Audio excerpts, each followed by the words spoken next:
বিসমিল্লাহির রহমানির রহিম। বন্ধুগণ, আমাদের সবারই শখ থাকে যে আমাদের সাধের মানুষকে কাছে রাখার।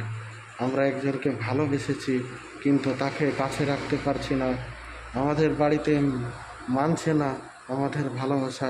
তো কি করলে মানবে? আজ আপনাদেরকে আমি যে তাবিজটি শিখিয়ে দিতে চাইছি, এই তাবিজটি আপনারা যদি আমল করেন তাহলে 100% গ্যারেন্টি দিয়ে আমি বলতে পারি আপনারা আপনাদের ভালোবাসাকে কাছে পাবেন এবং আপনাদের ভালোবাসাদের সাথে আপনাদেরই বিয়ে হবে। এই তাবিজটা দেখুন, এই নকশাটি আমি কিভাবে আঁকছি এবং কোথায় কি বসাচ্ছি এটি স্ক্রিনশট করে নিন এবং এই তাবিজটি কি করবেন, লিখবেন। লেখার পর আমি বলে দিচ্ছি কি করতে হবে। ততক্ষণ আপনারা দেখুন আমার লেখা হয়ে যাক, তারপর আপনাদেরকে বলে দিচ্ছি তাবিজটি কি করবেন। এটা রিয়াল তাবিজ ভাই। এই তাবিজটা আমি দিয়ে থাকি, অনেকজনকে দিয়েছি, অনেকজনের কাজ হয়েছে। আপনারা যদি চান আমার সাথে যোগাযোগ করে নিতে পারেন। আপনাদের ভালোবাসার মানুষকে নিজের করে নিতে, আপন করে নিতে এই তাবিজটি আপনারা আমার কাছ থেকেও নিতে পারেন। আপনাদেরকে আমি ফ্রি দেব। আমি এই তাবিজের জন্য কোনো টাকা পয়সা নিই না। কেউ হয়তো আমার কাছে আসে, কান্নাকাটি করে যে হুজুর আমাকে একটা তাবিজ করে দেন, বাড়িতে মেনে নিচ্ছে না, তখন আমি এই তাবিজটি দিয়ে থাকি তাদেরকে।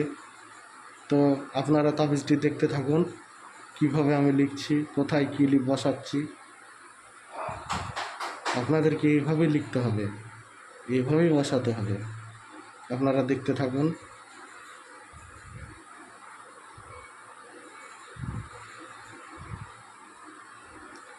স্কিপ করবে না, সম্পূর্ণ ভিডিওটা দেখবে।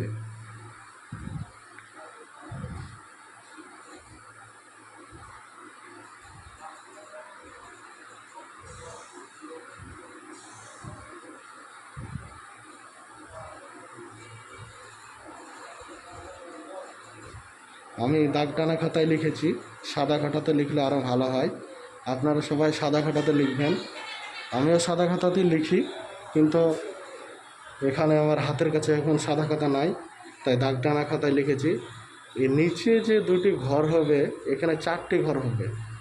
2টি ঘরে হবে, একটিতে ছেলের নাম আর একটিতে মেয়ের নাম, আর নিচে হবে একটিতে ছেলের বাবার নাম আর একটিতে হবে মেয়ের মায়ের নাম। দেখেন, এখানে হবে ছেলের নাম।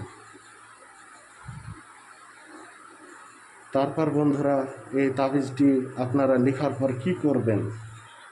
এই তাবিজটি লেখার পর আপনাদের করণীয় হলো যে এই তাবিজটি যে কোনো পুরানো কবরস্থানে, যে পুরানো কবরের 2 কবরের মাঝখানে পুঁতে দিবেন।